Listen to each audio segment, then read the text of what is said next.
Exercise is not a weight loss program. Cardio is not necessary for fat loss.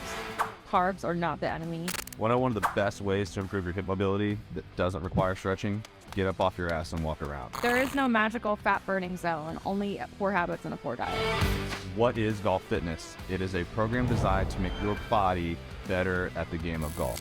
Squat, deadlift, press, pull, and rotate. This make you better at golf. It'll make you better in all aspects of your life.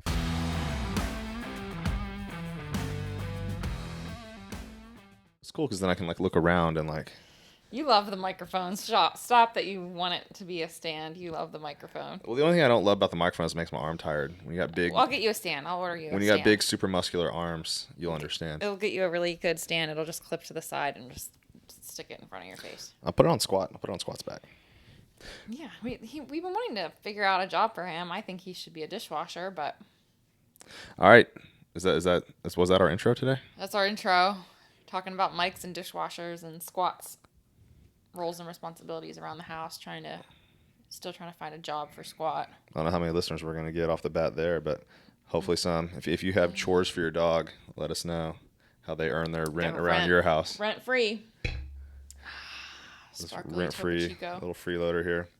But anyways, got some fun topics today. Is there anything new that we did over the weekend? I shot my best round that I've shot at our new club. 74. 3 over par, so that was fun. I was 1 under par, standing on the 16th tee, duck hooked my drive and scrambled for a bogey. Then I double bogeyed 17 and bogeyed 18. Good times. To go 4 over on the last 3 holes when I was standing up there -1. So you did a Rory, even though Rory is making. Rory just won, but no, I mean it was just definitely like golf is crazy. Golf is it's a mental sport. Like I was perfectly fine. It's not like I had a bunch of beers. I had 0 beers. So it's not like I got buzzed all of a sudden. It was all in my head. Well, it's a long game too. You have to it's endurance in your body and endurance in your mind. Really keeping at it for 4 hours or however long. And I think the mental game for a long time. Yep. And it took me a minute to find my ball on 16 because we thought it went in the water, and then it actually somehow miraculously was dry, and so I was actually feeling pretty good then. I was like, okay, cool, I'm gonna escape this hole with just a bogey. But then I didn't finish well, so it's a bummer. But under par round is coming soon. We're all on the edge of our seats for it. Literally. I'm actually sitting on the edge of my seat. I had 5 birdies. I know, that is really good. Thank you. This is a golf and fitness podcast, so I can talk about my golf. No, that's great. You can talk about your golf. I just did Pilates, and then we went out and had drinks. Ooh. Yeah, Erika had a couple drinks. I had a couple cocktails, which were so good. I was just in the mood. Sometimes I just get in the mood for a good cocktail. It was a cool little bar. We had worked hard last week too, and I was just ready to it was a cool bar. I had a beer. Yes, you did. You had a lot of the margarita as well. Oh yeah, I helped you finish your margarita. Yeah, we're the couple at the bar that we split drinks sometimes. It's really embarrassing. But I mean, I can't drink 2. I mean, there were a lot of tequila in those cocktails, and I just wasn't about to have 2 of them in a row back to back on not much food. Yeah.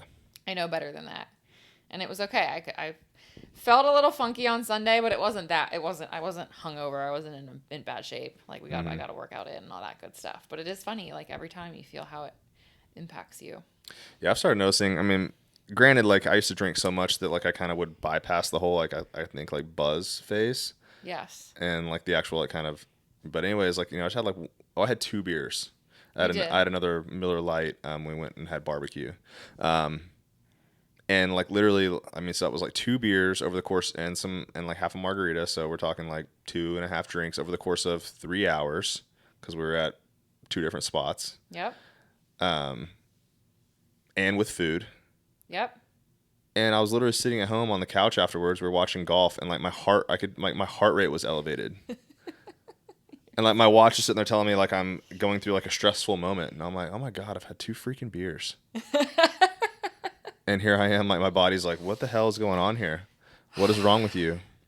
It was it even said, my watch said, you're having an abnormal heart rate? Do you need to take a breath? Now, do you think that you felt that? I really love to challenge the wearables sometimes because sometimes they can. Yeah. You felt it, yeah. Yeah, because I was sitting there and I was like, man, I can't, like, I don't feel like calm. Like Yeah. I'm sitting here on my couch watching TV and like I definitely have like a higher heart rate. Like, Right. and I could feel it. Like you feel when you have a high heart rate versus like your normal resting heart rate. Right. So does yours do HRV, like heart rate variability? So your variability as a result of a higher heart rate would have been low Right.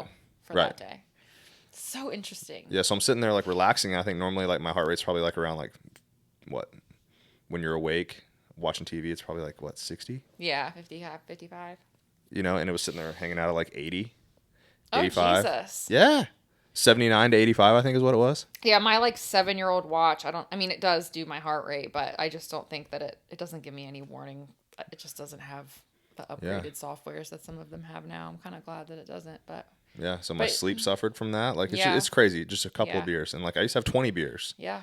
and like Totally. and then I just bypassed that whole like how it Totally. actually makes you feel. I actually think I'm probably like a little allergic to alcohol. I think but- you are too, for sure. You seem to like have different, like actual reactions to it, like Right. like almost immediate, like that. And like sometimes my face will turn red. Yeah. Yeah. If it's like, I think if there's any kind of rum in a drink or something, I think I turn red. I don't know. I don't drink rum, but Ew. Yeah. if no, it ever like shows up in a cocktail or something. Yeah. Yeah, and I did notice like it's different, like having a cocktail versus just having like sometimes I'll just drink just tequila. Mm-hmm. You definitely notice that you feel a difference. It's when there's more stuff in drinks. Maybe that's what it was because I had some of your tequila, and normally I just have a beer or two, and I'm fine with it. And Yeah, so, I and mean- well, and it's normally Miller Lite. Totally. Cocktails is are like- a different ball game. You know, and we went to this bar the other day, and it was like, you know, like a craft beer bar, so like I had like a strong beer, I guess. But yeah, I can handle a couple Miller Lights every now and then and be okay because it's basically water. But yeah, some of that, and then tequila, that's what it was probably. Yeah. That's probably what it was. And then we went to barbecue, and it wasn't really as much food as we would want, like for Yeah, a it was barbecue. it was a bummer I of was a ready barbecue. For some, like meat slabs. Yeah. I won't call out where it was, but it wasn't it. What's disappointing about going out to, because we only go out to eat like once or twice a week, probably like once. Yeah, we go out to eat like once a week. And so it's disappointing when it's not good because, Now we have to wait till next week. We need to Yeah. just stick to what we know. yeah, we kind of just have our few locations and we try to branch out and it doesn't. I know we sound picky, and we also sound like we're food critics, but generally, like I'm over people going out and being like, "This place is so good," and then like I feel like their value system is all messed up of like what's actually good. Mm-hmm. Because you're either like I don't know, people look for different things, and that's humans, right? But like I want good ass food that I can't Good food. I necessarily want good replicate service. at home. Yeah, I want good service, and then like I don't Yes. care. I that's why, and I'm fine with chains because like a chain is a chain for a reason. Like they did something right and grew. Yeah, Cody and I get down with chain restaurants, and the reason is, and this is any types of chains. Like we're not necessarily fast food eaters all the time, but like You know, these are like casual dining, talking like casual dining or talking even fine dining, I guess you could say. Yeah, some of the fine dining ones where the restaurant group is like just big and they have their operations down and their processes down. Mm-hmm. It's a well-oiled machine. And it's like, and then they're busier. They're churning through more food, so the food's fresher. Like All of that I worked in the matters. restaurant business. I know what it's like. Well, yeah, and we just know how businesses work, right? And it's honestly like so fascinating. So when we go to a place that sucks, like it sucks to pay $100 or however much we paid. What do we pay? $60 for 2 people to eat not very good barbecue. If it were awesome, then like I don't have a problem spending $60 for 2 of us to go out to eat. I literally don't care. I have a bigger problem spending my calorie budget. Yes, that too. Oh, that sucks too. Yeah, that sucks. People are probably like, oh, these fucking people, their calorie budget, God. But No, for real, it's like I want to go have like a meal, and it's gonna like, you know, it's planned in my like diet that okay, like I'm gonna splurge a little bit, and that's perfectly fine with me, and then it's not as good. You're like, damn it, I wasted. I mean, wasting dollars sucks, but wasting my calorie budget really pisses me off. No, that's annoying. It is annoying. No, it's annoying when you go out for your like fun night out or whatever. It sucks. But I think for me, it's really like when I'm like, oh, I can make this at home better. That's just so annoying. Yeah, that's why I can't really go out for steak because I think it's also quantities too, right? Like I get upset like when I go get and I don't order steak anywhere unless it's like a special occasion. We're going to like a fine dining, like white tablecloth steakhouse, which I don't think we've actually ever done. But We like steak when we're going to like a Korean barbecue. Like yeah. But that like, you know, kind I of can cook my yummy own steak. like steak at home and cook it exactly how I want it and have a massive piece of steak and like be very satisfied versus like, oh, here's your place at the restaurant where they're trying to churn it out really fast and they pressed on it and it's a cheap cut of meat and I'm just like, no. Tons of butter, overdoing it on the garlic sauce, Yeah. some random ass shit that's just, of course, makes it taste good. Which I do really, love a good just... like red wine reduction sauce or something like that. Or right, but then it's not about the meat. It's about the sauce. Like, yeah. It's like, God. Anyway. But yeah, that was we did have a good weekend. We had a good weekend. Worked a little bit too. Mm-hmm. Productive. It's super hot, so it's actually a really good time of year to be inside and get working. Mm-hmm. Get to work. We watched some of the golf. And this week's the Open. So if you guys are, whenever this comes out, Rory just won the Scottish Open and those crazy winds hit his like 2-iron 200 yards that got like barely off the ground. It was wild to watch, but yeah, I wonder I would probably be able to hit like 30 yards literally in that wind or something. yeah, you hit it. You are a very high, like spinny ball hit. You have you hit the ball high. It would just be And like, it spins a lot. So it would probably come back and hit you. It'd be like a boomerang. it would literally. No thanks. That's why I'm not playing at the Scottish Open, in case anyone was wondering about that. Yeah, Erica's ball flight would not be conducive in those funny. winds. No, that was wild. But then there were also guys hitting 400-yard, 470-yard drives some days, like depending on where the hole was. Well, so you can handle the downwind. The downwind is a lot easier. Sign me up for that, please. Yeah, hitting into it and that's what's fun about playing here in Oklahoma too. Is like you gotta, and that's one reason like when you play the same course over and over again, it's you don't subtle elevation changes and wind directions and stuff like that obviously play a huge role in how far your ball's gonna go. So all stuff to learn. There's so much to learn. It's so and Erika learned the par 3 tee. Yeah, I was gonna bring that up because it's like I do think golf is so funny in that way where there are just so many things. I mean, maybe every sport is like this, and I don't play other sports right now, but I feel like being around you and having played it now for 3 years myself and watching it and consuming it and all of the things, I feel like why are there new little goofy things like the par 3 tee? So first of all, every time I do laundry, 100% of the time, 90% of the time, there's a tee in the dryer, always waiting to be pulled out of the filter in some way, or there's a coin. Something is always in your pockets. And this weekend I pulled out a half of a splintery wooden tee. Mm-hmm. And I'm thinking to myself, Jesus Christ, there's going to be splinters and wood in all of our shit or somewhere or hidden in like the sheets or something. I wasn't drying the sheets. Wasn't doing that with our clothes. So what did you learn? Then I learned that I guess if you have a little broken tee, you can use it for setting up on your par 3. Mm-hmm. Which makes sense. Mm-hmm. I get it. That's cute. Then no explanation needed. No explanation needed. Although I still think that it looks a little dangerous to put that half-ass splintery thing inside of a pocket. Washing machine. Well, I mean, maybe you should start checking the pockets. I know that's totally my fault that I don't empty your pockets. Correct. Okay. You can find money in there sometimes. It's like never. The way I've been playing, I've been taking money ooff people. So. Yeah, Cody gave me his $20 winnings from the weekend because 21. I think he. I won $21. I didn't get a 1. I kept the 1. I didn't get the single. I got $20, and I think you do it just to keep me, just to make sure that I still let you go play. Here's your $20. Here's a receipt. Well, I mean, it's you're a very business person, so like when I'm going to the course and I'm making money, it's different. Yeah, but it's not we're still very much in the red every month. How much money that you spend there, but we'll just wait till we get more successful. I'm gonna spend more money. I know. It's only gonna go up. Great. We're at the what do you call this? The bottom. We're at the bottom. And there's some like accounting term for like where we're at with it. We're in the red. No, but this is like the least I'm gonna be spending for the rest of my life on golf. It's only gonna go up from here. What do you call that in accounting? I don't know. The basement. We're in the basement. We're on our way up to the penthouse of how much I'm gonna spend on golf. Yeah, okay, because I learned basement and penthouse in accounting. I don't know. That's not what the term is. Basement pricing. We're at the basement price today. Okay. Of how much golf's going to cost. Okay. Well, today's topic, really easy, smooth transition, but today's topic, I guess it's been coming up for you a lot. We have some fun things to talk about today, but it's about meeting people where they're at, specifically like in the coaching space, right. In the fitness space. fitness and nutrition, and like life and just all. Yeah, everything. I mean, we've talked in the past a lot about how, coaching to the masses is challenging. It's what we literally do. We write programs for the masses, which is great because it makes it more affordable for people to be able to afford, because personal trainers and coaches are expensive. Right. We're expensive. It's an investment. Right. It's worth it, but some people just whatever.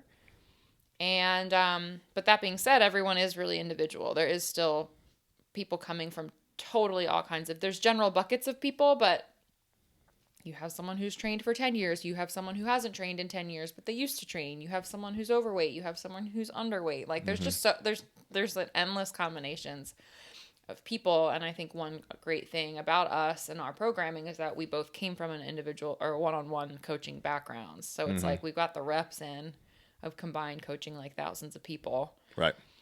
Which I continue to do, and so do you, and continue to learn of what people, either just patterns and habits and things like that. But it is always important and to meet people where they're at. And I think that is something that's glossed over a lot in our industry of just like, well, here's this blueprint that you should follow. And it's like, well, we're not factoring in like a lot of things that would change where I would start with this person. Right. So, yeah. 100%. Well, I mean, so like basically why I wanted to talk about this topic today is that I get, I know I keep talking about social media, but that's how I interact with people nowadays, right? So it's like social media, people be like, hey, I love, your content or whatever, but there's no way I can possibly do like this or that or whatever exercise that's being shown is. And so I have to like remind them like, hey, like, I do offer other things besides just these like more advanced training programs.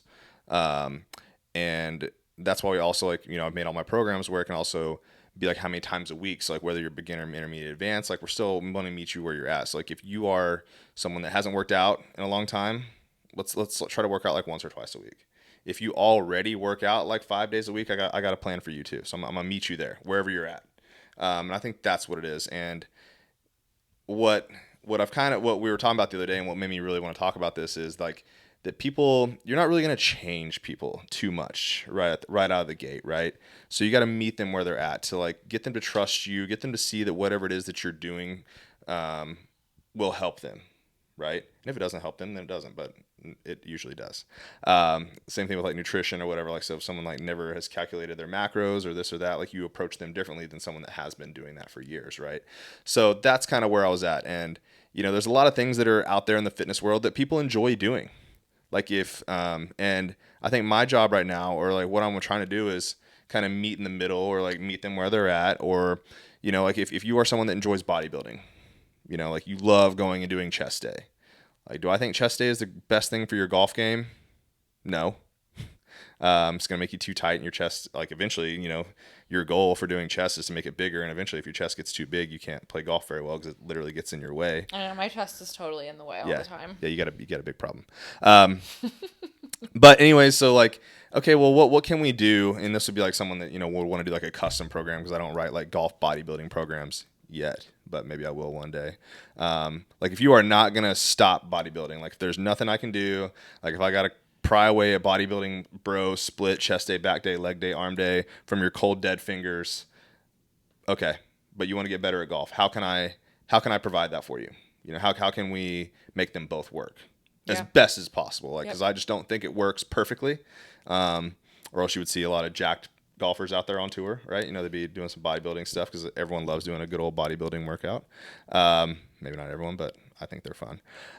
They're just not super conducive to your golf game. So meeting someone to get the best results for them, right, is the goal. Because if you try to change someone too much at the very beginning, there's going to be that pullback, that maybe even resentment or something, right? For sure.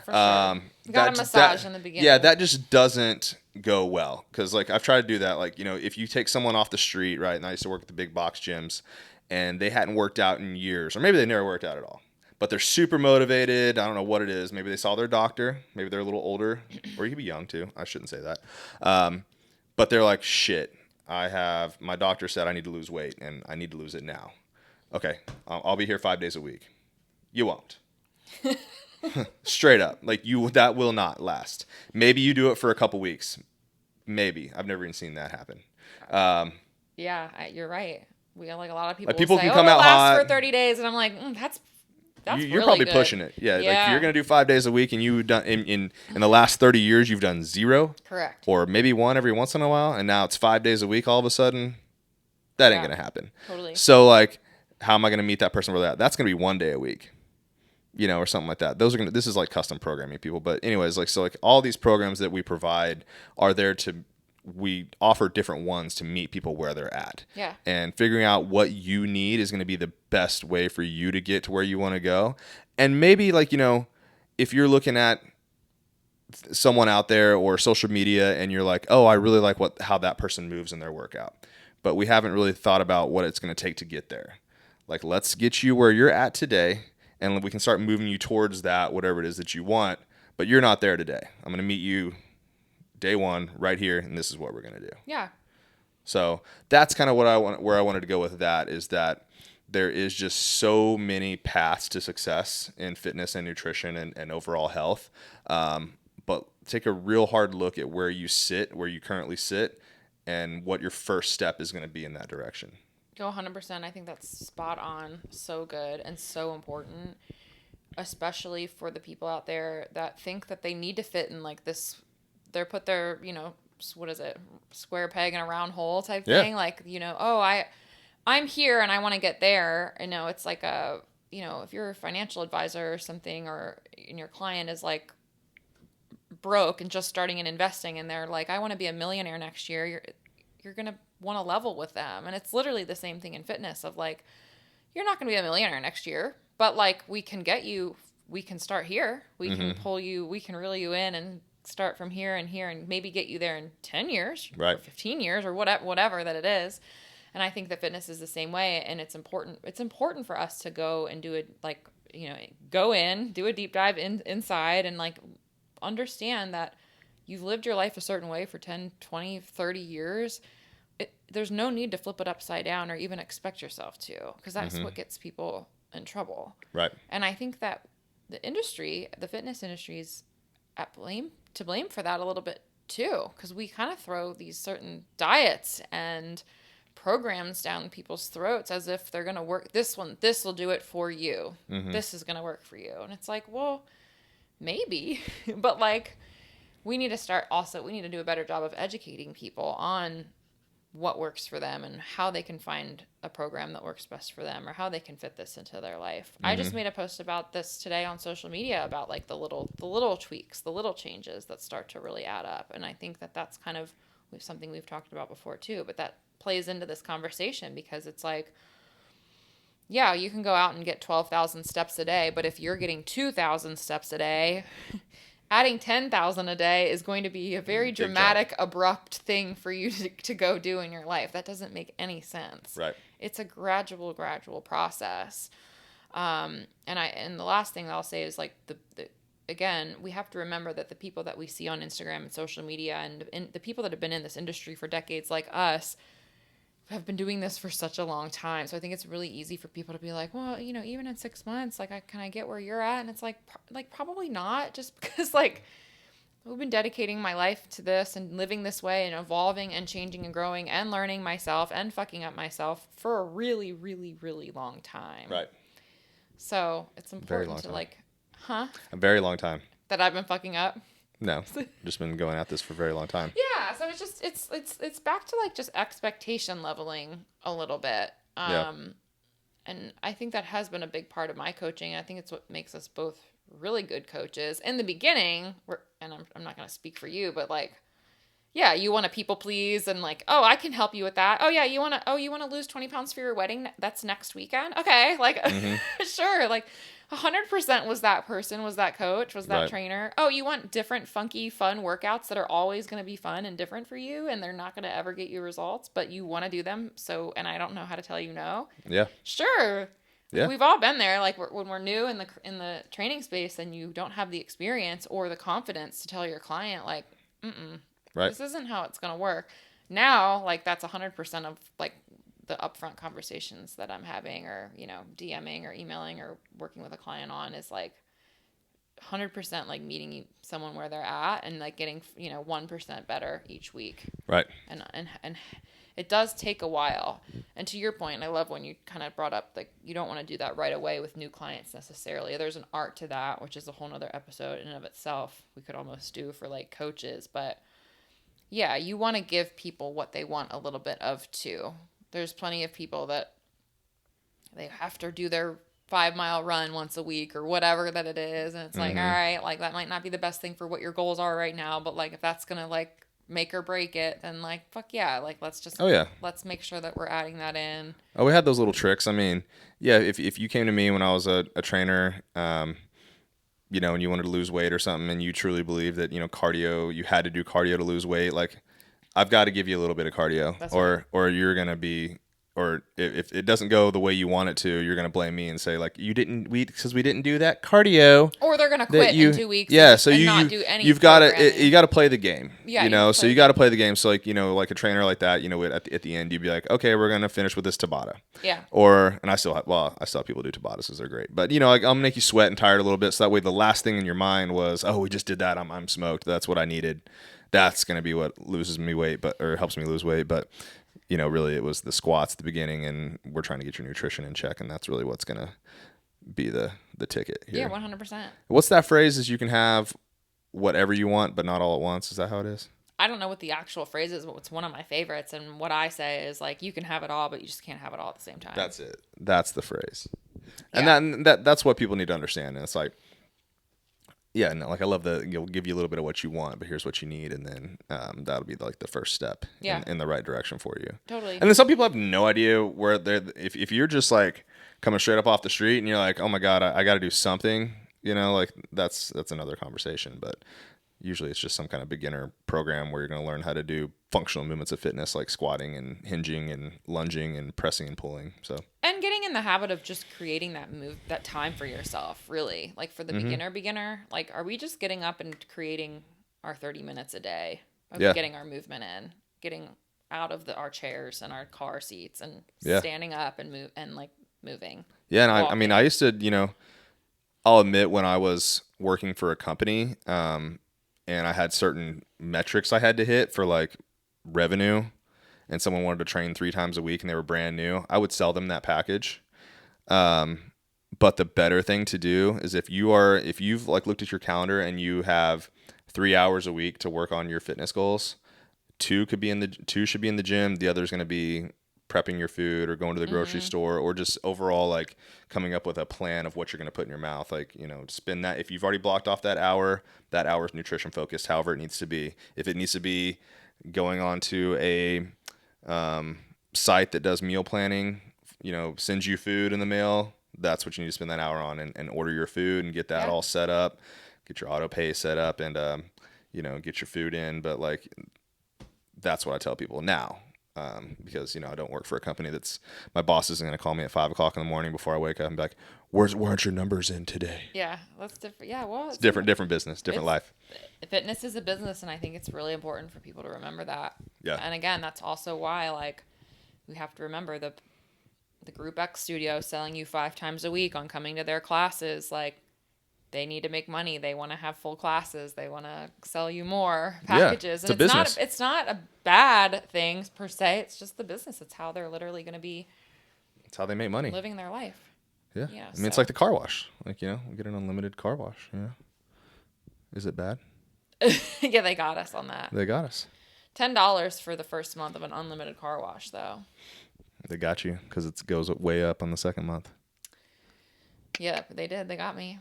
But anyway, I think other part of this conversation that we wanted to kind of tie in here too was for those people, choosing the right weight. How someone that's coming into a new, maybe they're not new to working out. Maybe it's a new workout program. Maybe it's a new cycle of a workout program, which we have questions on sometimes from people. Because when you go from 3 rep schemes to 15, that obviously changes how much weight, or maybe not obviously. But it does change how much weight you should be pushing, pulling. It's a big question. It's a big question. So I think I'm not sure how best to tackle it. I think we can kind of just go through what our strategies are when we're working with clients in our own practice. But how, I think a big one is like, oh my gosh, I don't know what do I use for this new exercise, or I don't know how to use, and you get a lot of the med ball questions. I get a lot of too. the med ball, like, but it's lot of always the funny. Like people are toys. like, what do I use? Like, and they're asking like for themselves. And this is even like my clients that I have that I still coach one-on-one, and like I see their numbers. Like I don't know. Like we're going from, I've had you back squatting. And then now we're going to go to a Bulgarian split squat as like the first move of the workout or something like that. Like, what weight should I use? I'm like, I don't know. We got to try it first. That's right. There's stability that plays a part in that. There's like your overall like coordination. There's like getting into the proper position. There's your body, the way your body's made up, like how long your levers are and all that. Like, Sequencing of the workout, what you've Yeah. done previous, what you did the night before, what you did the workout before, what you did the movement before. I mean, Yeah, there's a all million of variables. that. And then here's how we're going to figure it out. You're going to try it. That's right. We're going to start light. Yeah. We're going to pick and you can even start with just your body weight. Like if you're doing like a single leg Yeah. movement, like see how well you can do that first. But then my rule is always like, it's kind of like the, what is it? The haircut thing that I always talk about. It's like you can always, you can't put it back on, but you can cut more off. Like, so we can keep like putting more on, but like you don't want to go too heavy first, right? So we can keep adding, but you can't like take away like once you're up there. Like if you grab 100 pounds and put it on your back and you're not ready for that, like You're smoked. you're smoked. Like, Yeah. So we should have just built up to that. And I think there's always the, maybe people are thinking like, oh my, it's the like short-term mentality. Like this is my workout today. It's like, yeah, but it's like in the grand scheme of like a lot of workouts that are coming, like, and in my programs, we're always going to do the same. We're going to do the same movement next week. Like if it's your first time doing it, you're going to see that movement at least for 4 to 6 weeks. There's a couple of movements in every one of my workouts that you're going to see. Usually it's 2, sometimes it's 3 of like the main movements that we're going to be in this cycle, and you're going to see those for 4 to 6 weeks. So week 1 can be like your practice week. Totally. Like don't like And it think should like be. you screwed it up this week because you didn't get your max out of like it's fine. You have a game plan for next week, and sometimes you'll hit it. Sometimes you'll hit it on the head. I'm not saying like every week, first week is like you're going to get it wrong. You could pick the perfect weight, but there's nothing wrong with like figuring out like, okay, I can go heavier next week. And there's not a perfect weight also. There's not Yeah. really a perfect weight.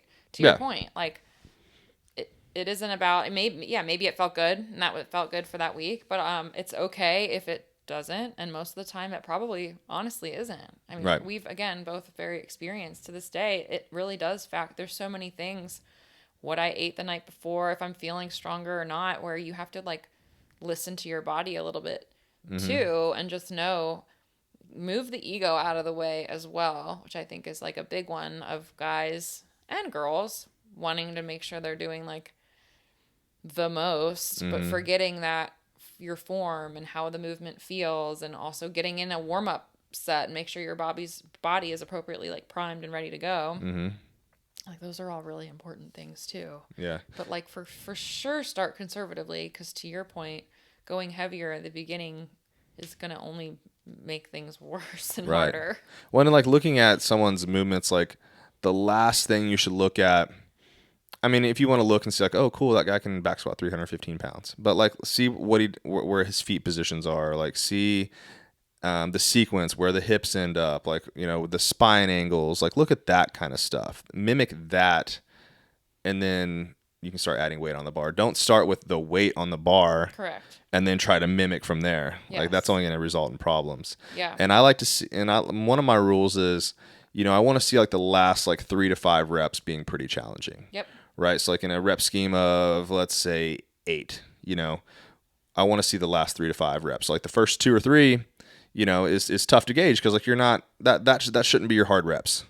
Like if you're doing a set of 8 and you're already dying on number 2, you're going to have a problem. That's too much. So you should really start having to work hard, around that 3, 4, and then 5, 6, 7, 8, up there. Like you should be really pushing it by then. Like those should be some challenging reps, but not on every single set, right? Like you got your warm up set, stuff like that. So there are some nuances, but it's all about starting conservative, working your way up, and then you're going to and that's why we encourage people to track their results, because then you can see like, okay, last week, this is what I did. This week, I'm going to try this. Yeah. And then the other factor of that, or the other thing to look at, is what's the next day? How do you feel? Or or the same day, depending if you did a morning workout or something like that. Are you super smoked? Are you really sore? are you sore for days? Mm-hmm. Is your full body sore? Like we can kind of gauge on, I probably went a little bit too heavy or too hard based on that kind of stuff. And again, you start to feel out your body, and it depends on sleep and nutrition too. But that's another way for you to be like, I probably went, like, I know for me, if I like hit a certain weight and I'm like, this 2 weeks into a 6-week cycle, it's like, I probably should just repeat that next week, or even like maybe back off Right. where I was at, because I just did too much. Because He's again, like, I got to do this hard. for 6 weeks. We'll see Yeah, how like it goes. you want to be able to get better, and you also don't want to burn the last thing that we want for our clients and for anybody is to be like totally smoked 3 weeks into a new workout program. It means that we're like overall probably doing too much. Right. So just kind of listening to your biofeedback, which again, our app has that feature in it too, Right. where you are assessing that stuff. And it can seem goofy at first, I think, when you're using it to just be like, oh, it's asking me about my sleep and my energy again. But it's actually like a way for you to like, oh, I am kind of like, I am sore. I'm rating that low today. Or, my sleep was a little off. Right. It's good to like check into those like really quickly, those basic like 5 questions that it asks. So you can start to put the two together. Like, how's your training going? And how is my biofeedback affecting that training? Right. And like, once you get further along on your fitness journey and you start getting more serious, you start realizing what certain foods make you feel a certain way, right? Like if I ate, carbs last night or carbs this morning before my workout, how did I perform? Was it different than when I did it on an empty stomach? Did I have more caffeine?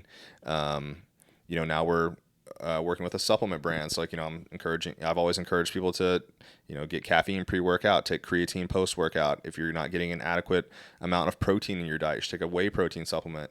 And then, if you haven't been doing that stuff, but you've been working out, you've been tracking diligently, see how you feel now that you're adding in these certain things and see if it helps your performance. And then you're heading in the right direction, that these things are working for you. Because truly, if they're not, which all those 3 things are proven to work, so those are going to work. But, there's other things in your diet, right? Like maybe, carbs before your workout, or, you ate like 3 hours before, or you didn't eat at all. Like, see what happens, see what works for you, because we're all a little different. See how well you slept, right? If you ate like right before bed, maybe you ate like some sugary cereal and like, had your Cinnamon Toast Crunch right before bed and you slept like shit. Try it tomorrow. And you go to work out in the morning and you're like, hey, if I'm being honest, like my readiness, that's the question I ask, like readiness on a scale of 1 to 5 in our app. And if like, oh shit, I'm a 1 today. What did I do?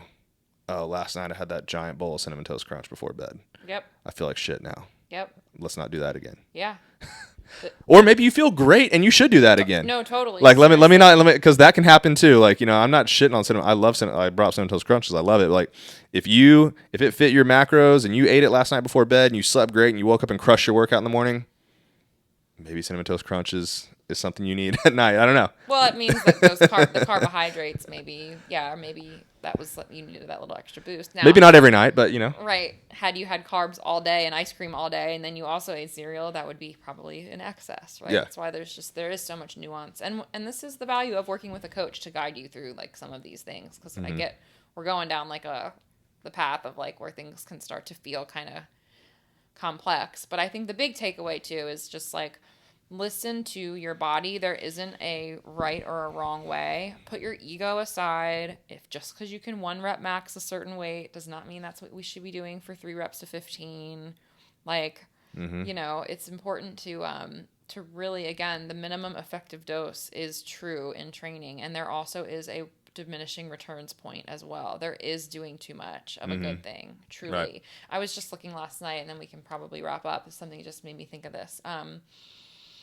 It's the life cycle of sickness, wellness, fitness, and then back to sickness. Like, it really is a circle, because because we've seen this in the fitness space. We were kind of talking about this, you and I, this morning, of the obsession of overtraining or doing too much, or obsessing over the food, every food morsel that you're putting into your body, to a point that you go from being sick, overweight, not very healthy, to being healthy, to getting your wellness in check, to being fit, to prioritizing your movement, your exercise, your fitness, and then it becomes obsessive. So it can sway in the other direction. Mm-hmm. And it's a balance. I kind of don't like using that word anymore, but you do kind of have to manage from both angles, depending on meeting people where they're at. Right. There are plenty of clients too that are very motivated. They do love to work out. They do love to train. They need to do less. They need to rest more. Right. Yeah. So everyone's really different.